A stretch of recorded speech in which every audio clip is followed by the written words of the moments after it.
మహిళలపై లైంగిక దాడులు చేస్తున్న వారిని వెంటనే అరెస్టు చేసి కఠిన శిక్ష పడేలా ప్రభుత్వం చర్యలు తీసుకోవాలని ఏఐఎస్ఎఫ్ రాష్ట్ర కార్యవర్గ సభ్యులు శశి డిమాండ్ చేశారు. గూడూరు పట్టణంలోని గడియార స్తంభం వద్ద ఏఐఎస్ఎఫ్ ఆధ్వర్యంలో నాయకులు కార్యకర్తలు నిరసన కార్యక్రమం చేపట్టారు. గూడూరు పట్టణంలోని గడియార స్తంభం వద్ద ఏఐఎస్ఎఫ్ ఆధ్వర్యంలో నిరసన కార్యక్రమం జరిగింది. అత్యాచారాలకు పాల్పడే వారిపై కఠిన చర్యలు తీసుకోవాలంటూ నాయకులు కార్యకర్తలు నినదించారు. అనంతరం రాష్ట్ర కార్యవర్గ సభ్యులు శశి తదితరులు మాట్లాడుతూ రాష్ట్రంలో మహిళలు చిన్నారులపై అత్యాచారాలు ఎక్కువగా జరుగుతున్నాయని, 2 రోజుల క్రిందట గూడూరులో రౌడీ షీటర్ ఓ విద్యార్థిని బలవంతంగా ఆటోలో తీసుకెళ్లి అత్యాచారం చేయడం దుర్మార్గమైన చర్య అని తెలిపారు. అలాంటి దుశ్చర్యలకు పాల్పడే వారిపై కఠిన చర్యలు తీసుకోవాలని వారు డిమాండ్ చేశారు.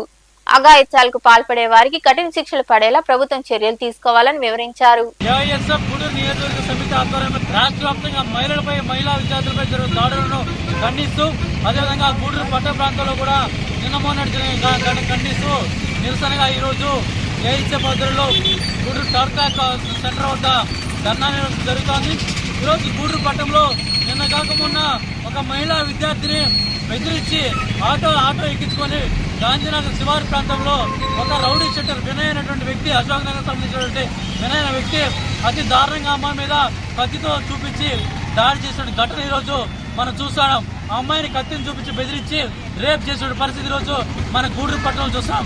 అదేవిధంగా వారం రోజుల క్రితం బాలయ్యపల్లిలో 8వ తరగతి విద్యార్థి అమ్మాయిని కూడా ఈరోజు మా మహిళను కూడా చూడకుండా, మైనర్ అనే అమ్మాయిని చూడకుండా ఈరోజు మా మొత్తం ఈరోజు చెలరేస్తున్నారు. అదేవిధంగా మొన్న చూస్తే విజయనగరం, అంతకుముందు చూస్తే గుంటూరు రమ్య, ఈ విధంగా మహిళల పట్ల మహిళా విద్యార్థులకి అనేక రకాలుగా కూడా ఈరోజు దాడులు చేస్తున్నారు. మానసికంగా దాడులు చేస్తున్నారు. ఈరోజు కాలేజీలో కూడా యాంటీ ర్యాగింగ్ స్క్వాడ్ చెప్తున్నాం. టీచర్లే విద్యార్థులు లైంగిక దాడులు చేస్తారంటే ఎంత దుర్మార్గం పరిస్థితి ఈరోజు మనం అర్థం చేసుకోవచ్చు. ఈరోజు యాంటీ ర్యాగింగ్ సెల్ పెట్టాలి, అదే విద్యార్థులు రక్షణ పెట్టాలి, అదే బాక్స్ పెట్టాలి.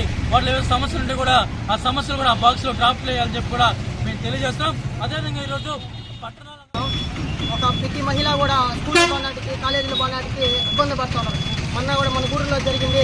ఒక మహిళ, కాలేజీ పోయే మహిళ ఆటేయకపోతే ఆ అమ్మాయిని రేప్ చేసి బెదిరించడం జరిగింది, అమ్మాయిని కత్తి పెట్టి హింసించడం జరిగింది. అలాంటి మహిళలు ఈరోజు ఒక కాలేజీ పోవాలన్నా కూడా భయపడుతున్నారు. బస్సుల్లో మనకు లేదు, స్టాబిలిటీ లేదు. ఒక ఆటో ఎక్కి విద్యా సంస్థలు పోవాలన్నా కూడా భయపడుతున్నారు. ఎందుకంటే ఇలాంటి రేప్ చేసి ఇలా రౌడీ సెంటర్లో అమ్మాయిని బెదిరిస్తున్నారు. ఇలాంటివన్నీ ఖండించి మన విద్యాశాఖ మంత్రి నారా లోకేష్ గారు కూడా ఇలాంటివన్నీ ఈ నిరసన కార్యక్రమంలో నాయకులు తదితరులు పాల్గొన్నారు.